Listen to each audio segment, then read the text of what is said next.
Good morning. This is Gaming Perspectives with Saul and Jolene. And today we're talking about, what are we talking about? Bladerunner the RPG. Bladerunner the RPG. Now, I know Jolene is not a fan of the movie. Not so much that I'm not a fan, just that it puts me to sleep when You didn't like watch it. You didn't like it. I didn't like it. It was too slow. Yeah. Anyway, I am a fan of the movie. Came out in 1982. I probably didn't watch it till a couple years later. And years later, in 2022, they made Bladerunner the RPG. Free League got the rights to make it, and they used a version of their Year Zero engine. There's not a dice pool, though. Right. Usually they're known for their D6 dice pools that you get when you simply add your attribute to your skill. You add those two numbers, and that's how many six-sided dice you roll. If you get a 6 on any die, you succeed. That's not the case in Blade Runner, though. Right.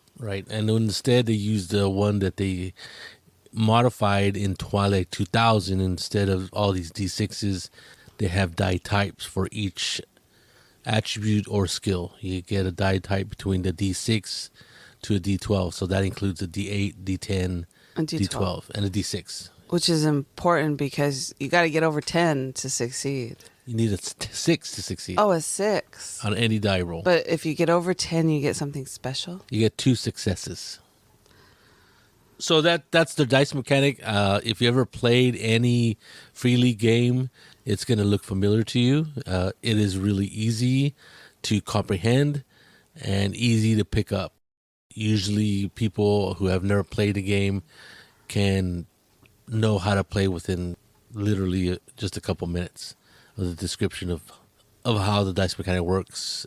You can also push, just like in other games or for Free League games, right? Right. Free League allows you to push, and each game has its own special mechanic. In Alien, it's what is it? Panic.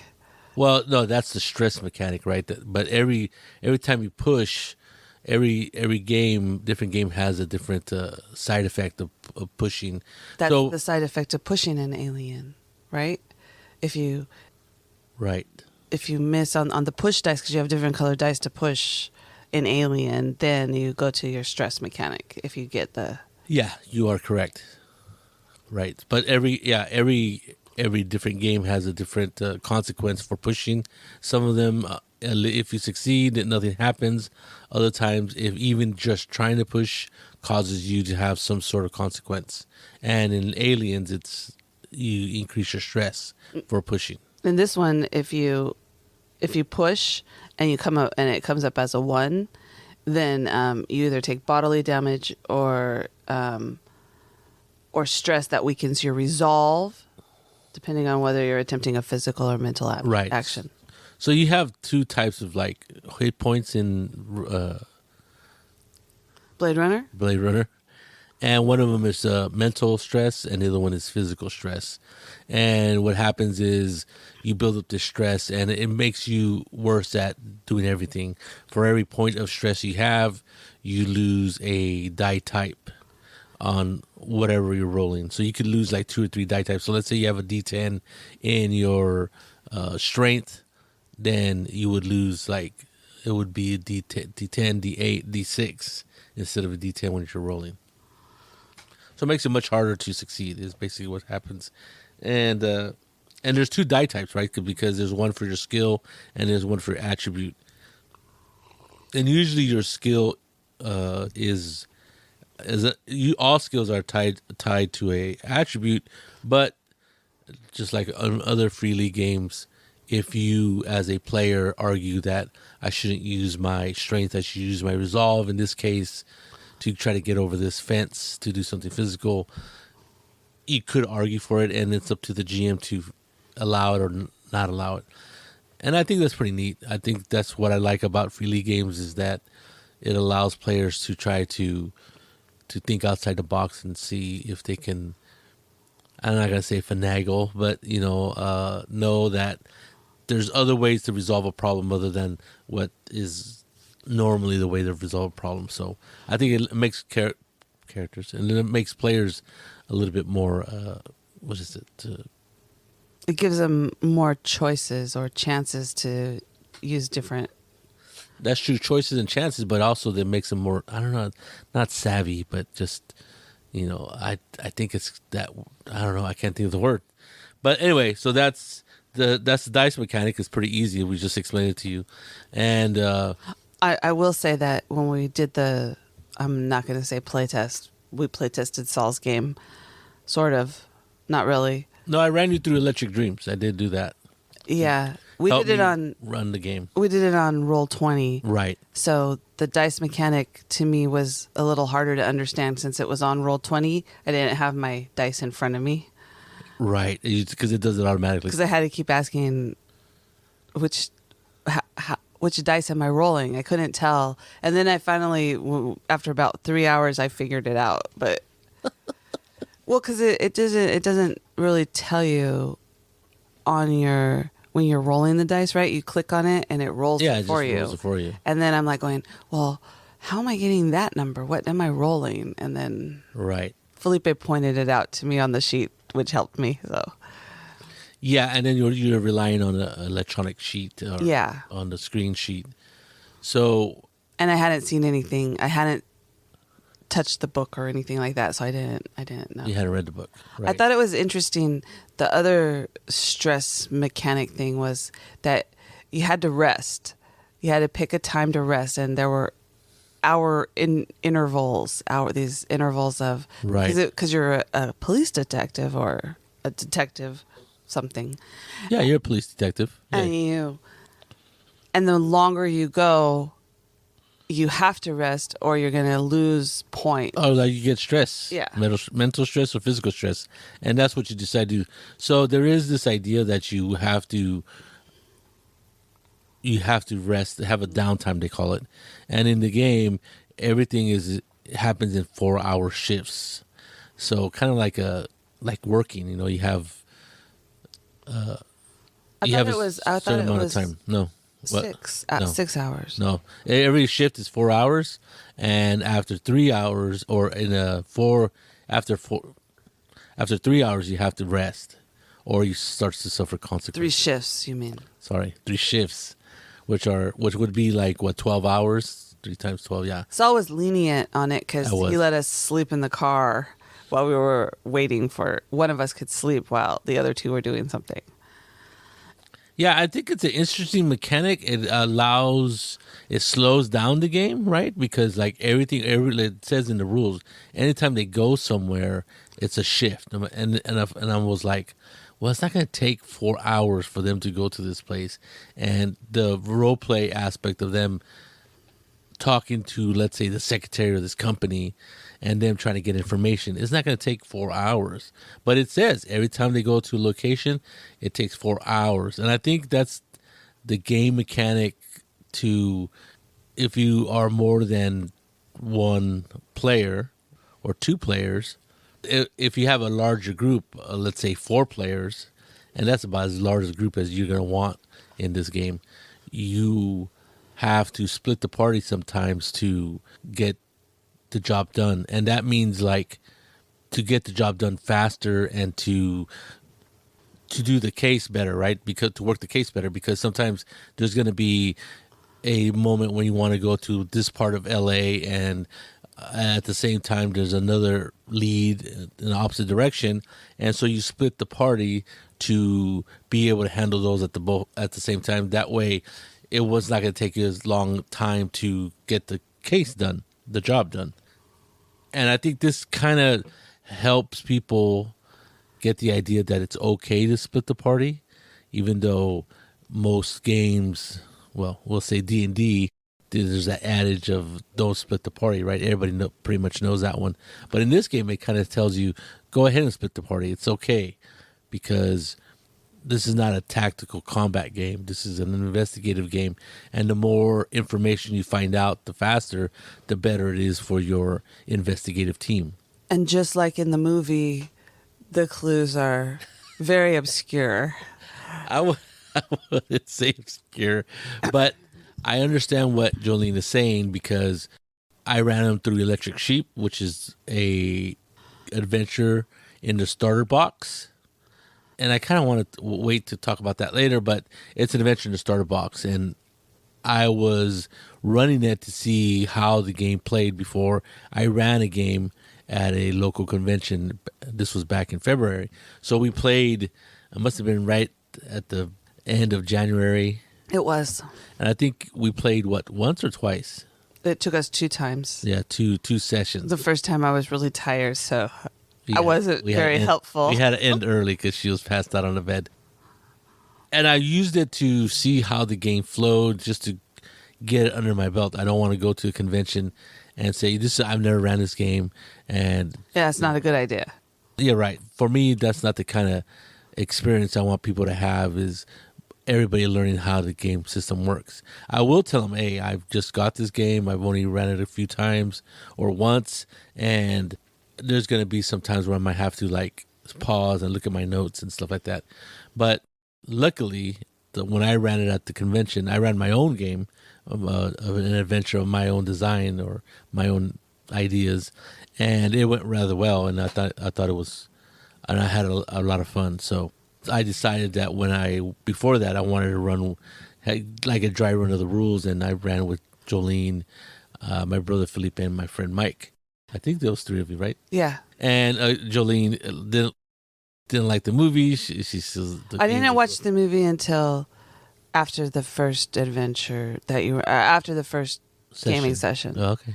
Then Mike said, "Oh, it's a great movie. You should watch it." And so I watched it, and I fell asleep towards the end of it. It was a very slow movie.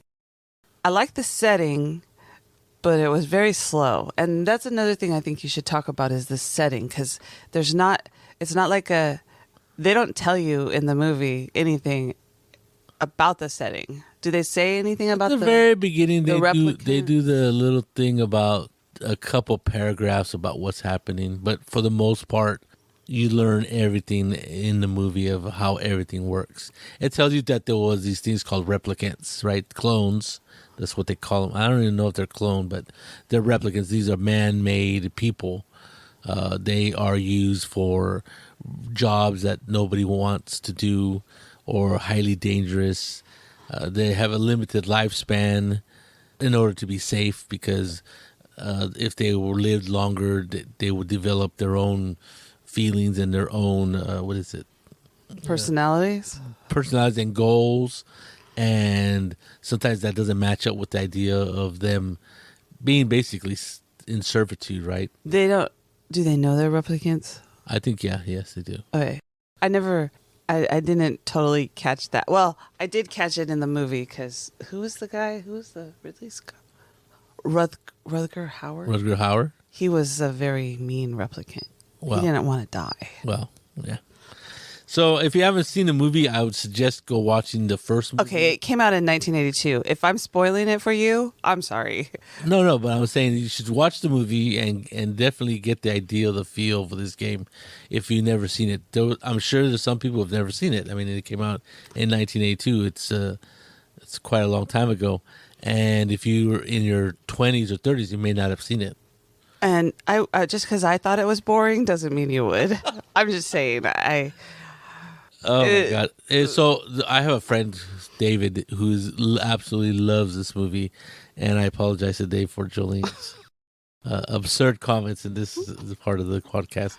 But obviously people love this movie, and when they talk about a classic sci-fi thriller movie, Blade Runner is usually the top of the list. It hits all of those. The thriller part, if you watch thriller movies, you know they can be slow. Right. The noir part, right? This idea of the dystopian future where corporations have taken over. In 1982, well, it's based on a book by Philip K. Dick called "Do I Enjoy Dream of Electric Sheep?" Now, if you read that book, which I didn't read that book until my son was in high school, and we read it together, he literally liked the book. And then we saw the movie, and he goes, "This has nothing to do with the book."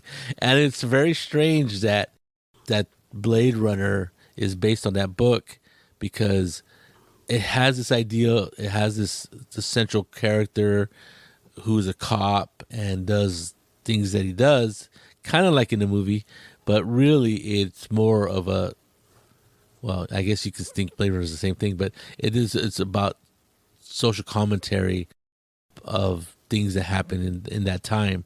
And it has to do with religion, it has to do with groupthink and all these other things. And it's a really short novel, so I suggest reading that book for Philip K. Dick's ability to like look into the future.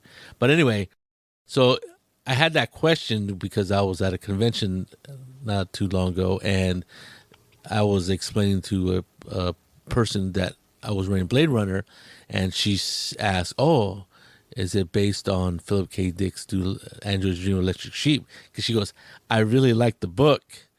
I didn't really like the movie." So I was thinking, oh my God, another one just like my wife. And I go, no, it's based really on the movie. It has almost nothing to do with the book. I go, the movie has almost nothing to do with the book anyway. She goes, yeah, I was really surprised when I saw the movie. But anyway, I personally really love the movie. I love the music. I love the mood. I think it has quite a bit of action.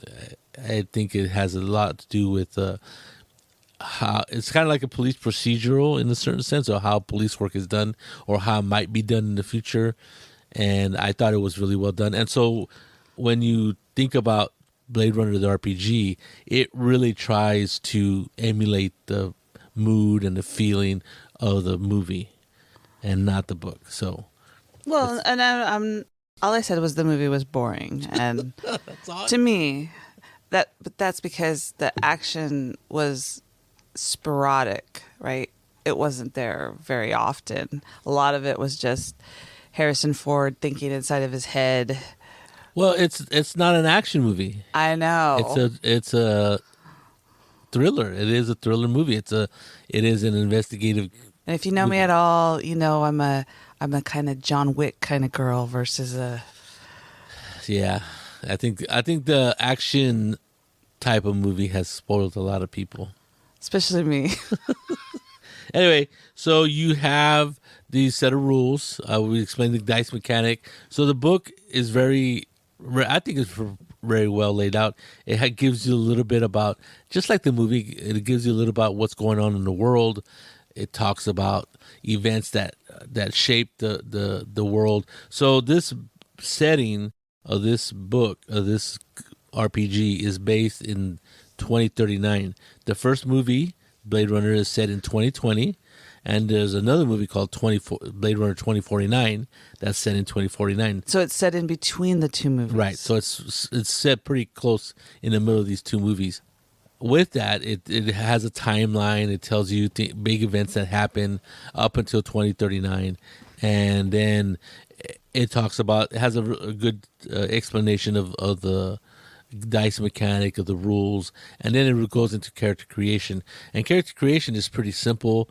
It has there's these archetypes, and really you don't need to follow the archetypes. You could create your own character the way the rules are written. It's kind of like an archetype, right? It's not like a character class that you're going to get these skills if you are this character type. It says if you are going to play this kind of character, these are the skills that are most important for that character, and these are the attributes that are important to that character. And what it does is it basically helps you as a player figure out what kind of character you want to play.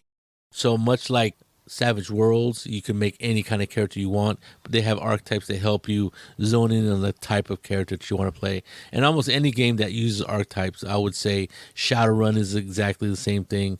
And Feng Shui and GURPS, there are archetypes, but the rules tell you how to make a character basically from scratch. And basically there are four attributes. There are 12 skills plus driving. Everybody gets driving skill, and that's it. And usually there's out of the 4 attributes, there are 3 skills attached to it, and they're usually paired. You usually use your athletics with strength and stuff like that, and you add those, and that's the die combinations that you use. So when you're making a character, you look at the archetype and you follow this kind of a character type that you want to play. And they have pre-gen characters that you can look at to see how the skills go together, right? That's in the starter box. So if you're making the character for the first time and you get, sometimes making character rules are kind of hard. Free League's pretty good, but Yeah. But I'm just saying that they have examples that you can look at to see if that's the way you want to do it, right? Right.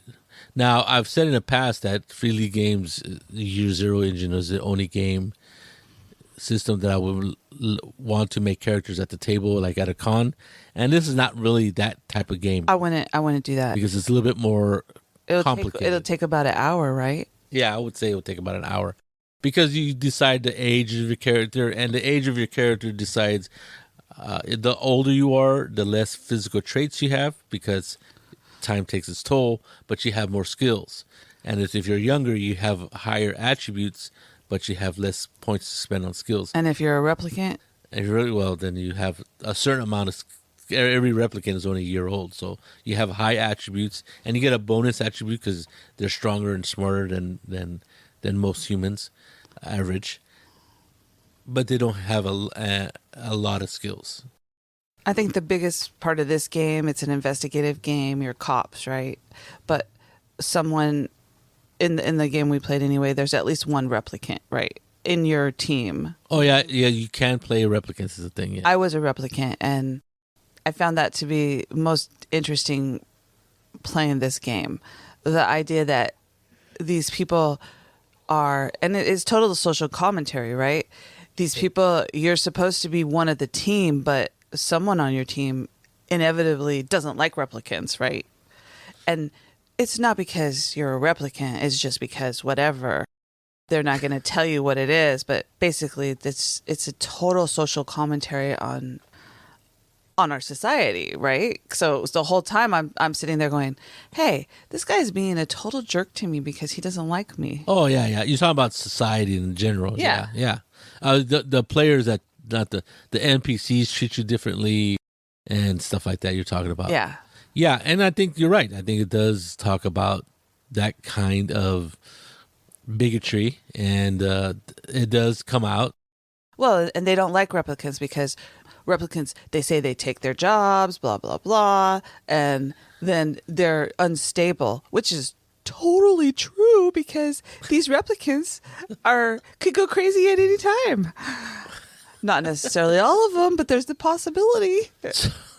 So in this game, every replicant is a Nexus 9, right? The latest model of replicant. Because the Nexus 8 tried to kill people?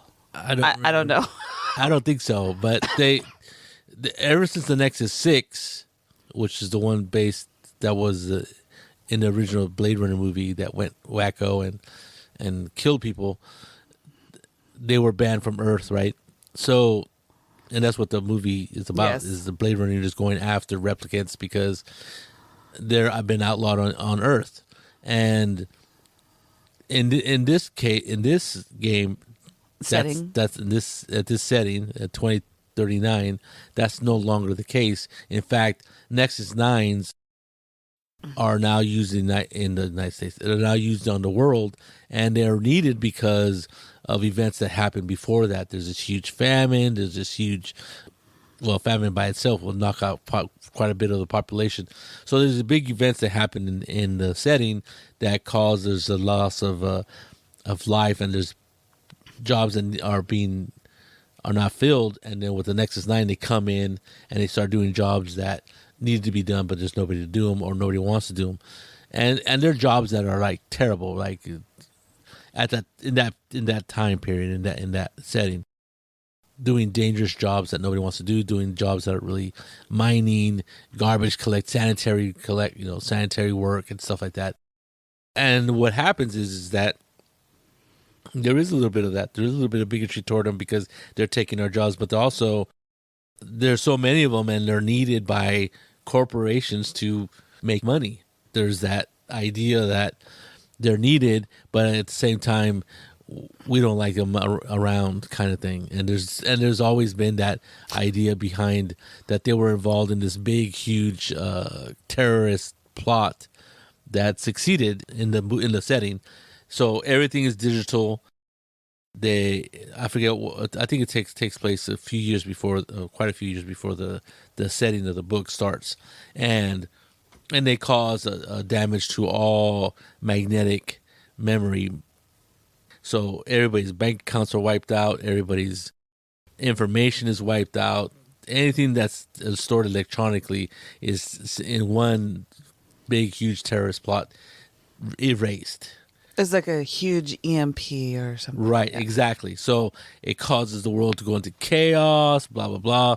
And of course, it's blamed on replicants. And so years later, people are still kind of upset about that. And they still blame replicants, even though it was never truly their fault. Well, it was their fault. No, it was never truly proven that replicants were at. It could have been a corporation. It could have been anybody, right? So I just to pause you for a second. When you're talking about the setting is cool because it's Los Angeles, right? But it's not like Los Angeles today. It's like a huge, even more populated Los Angeles, right? The population it's like everybody in the world is there. Not really, but that's what it feels like. Everything is built up huge. There's a bunch of different districts that you're going through. So when you want to go somewhere, you literally have to go. There's a cool map. So the setting is immersive in that way, right? It's so cool that because it's a sci-fi setting in the future. And then there's environmental stuff, right? So there's a lot of pollution, and you can't go outside very long, stay outside very long because there's acid rain, and there's quite a bit of pollution in certain areas of LA, and that's all basically window dressing, right? The rads, the radiation or the pollution levels don't really impact you so much unless the GM wants it to.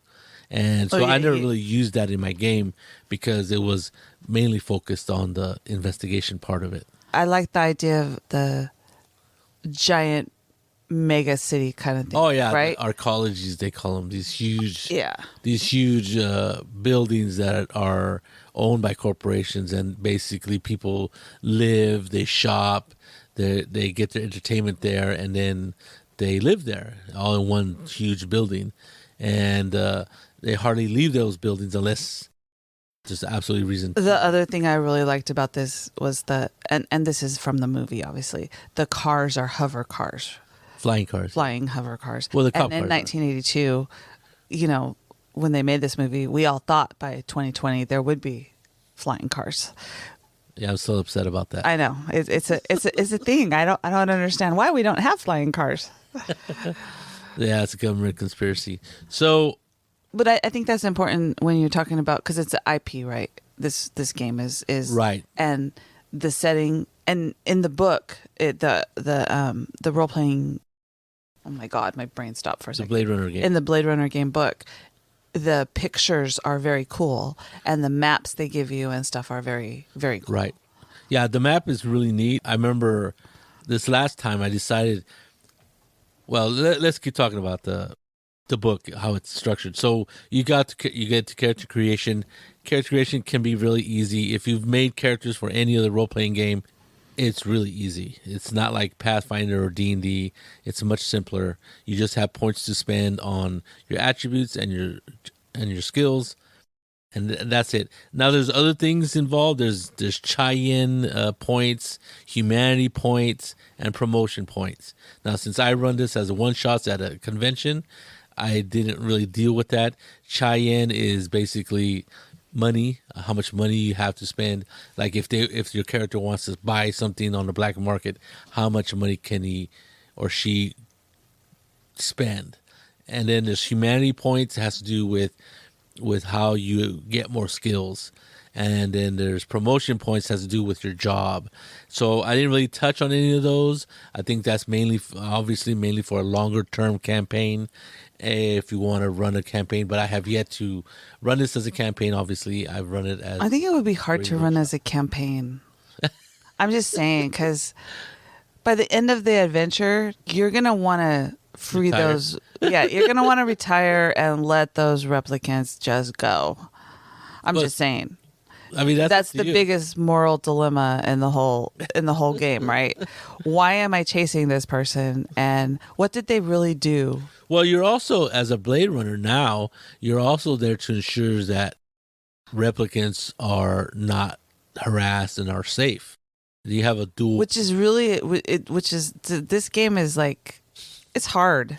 I know Mike and me and Felipe we let the replicants go. And we had no qualms about it. Okay, so I'm still trying to finish the book. So it's real, and then it goes into after character creation, it goes into the lore of the setting, and there's quite a few pages of lore. I mean, it does give you quite a bit. The person who wrote it obviously loved Blade Runner, obviously, and just was very good at describing what's going on, describing the lay of the land, how people live, and everything about the setting. And then there's the GM section that tells you how to run the game, how to set up adventures, gives you tables of how to roll for adventures, you roll and make an instant adventure. It's a corporate corporate kidnapping, and so many people involved, right? And there's these tables that allow you to basically make up an adventure and get started in that sense. And then you're done, right? The book is only 240 pages. A lot of people complained about the length of the book. I thought it was, you don't need a 500-page tome. It just makes things harder to find. And if you're looking for a lot of people like that extra weight in that book. So. Yeah, a lot of people like books that stop a bullet or try to, and I think it probably could have been a little bit bigger, but I'm not going to complain about it. I think it has all the rules that it needed, except it doesn't have an adventure in the back of the book. It doesn't have a pre-made adventure characters in the back of the book. Everything like that is in the starter box. So I think the one complaint that people said when I was reading the reviews of this, and you even said it yourself, it makes it harder to make an adventure for a GM if you're looking at the adventure that comes in the starter kit, because it's very heavily based on they want to give out pictures, photos of what happened, because it's an investigative game, right? There's a lot of details that in the starters. The one that we played, what was it called? Electric Dreams. It had a lot of details, right? It had all the pictures of the scenes, which had clues in them if you knew what you were looking for. It had written material that was given out so you knew who the players were in the investigation. Well, that what the starter box has in it, and you're right, it has like 26 pictures, handouts, and stuff like that, and that is how the core book describes an adventure should be handled, how you should create an adventure. You should have handouts, you should have pictures and stuff, and that's the number one problem with this game, is that it's not a quick pick up game where you can just, I have half an hour, I can make an adventure and run the characters through. At least the way it's supposed to be handled, or the way the book tells you how to make an adventure, because they say you include these clues, and they're visual clues, they're handouts, and in those handouts there's clues to the game. Like literally in Electric Dreams, there's quite a bit of handouts, and some of them are just pictures, and from the pictures the players are supposed to glean clues from them just by looking at the picture. And I'm sure some of them are pretty obvious to me, but they may not be obvious to everybody who looks at the picture. That's the thing about running an investigative game. It's, you don't always know. Even if you show a picture that's supposed to have a clue in it, you don't know if your players are going to go, oh, that's a clue, because it could just be a vase to them, right? It's not a picture of a little kid sitting in somebody's room doesn't necessarily point clue to the players, right? The players might pick up on it, they might not. So that's one of the harder things in an investigative game, giving out the clues, or getting the players to pick up on the clues.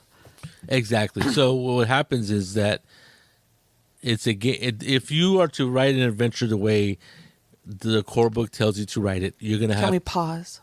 If you were to write an adventure the way the core book tells you to write the adventure, then the Electric Dreams starter box adventure is exactly what you'd come up with.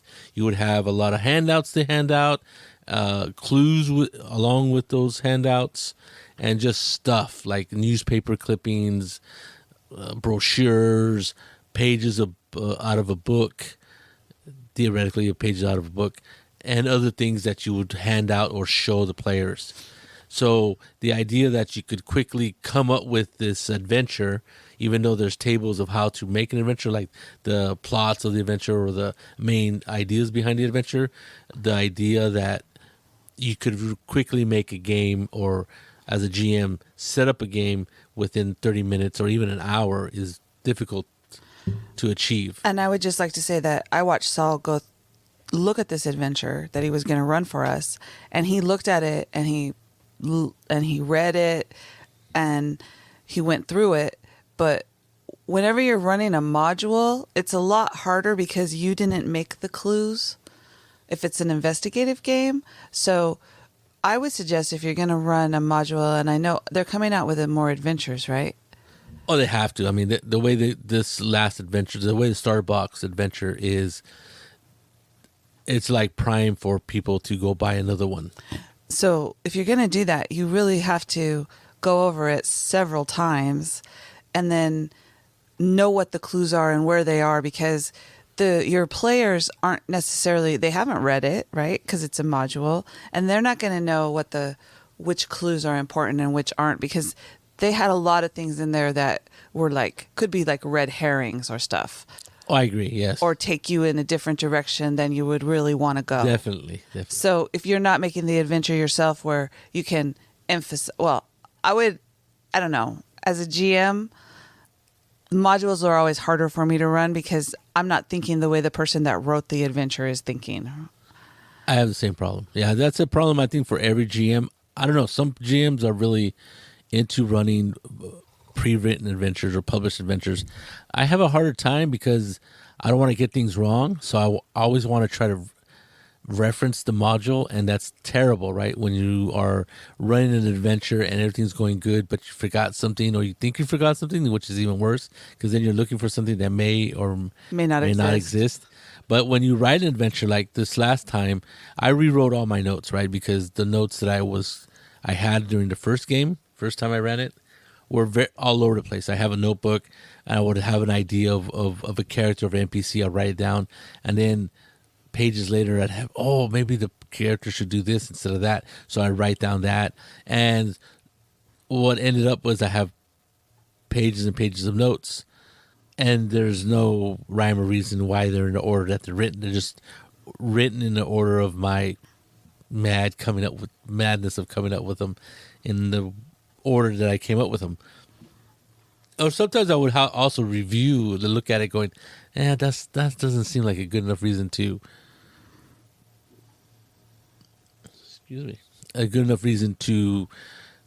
pull the characters in a certain direction. And I would come up with an idea that I thought was better, so I would write that out. So what I did this last time was I took all my notes and I rewrote them in the order of the game, the timeline of the game. And much like the first adventure, I hardly ever looked at my notes.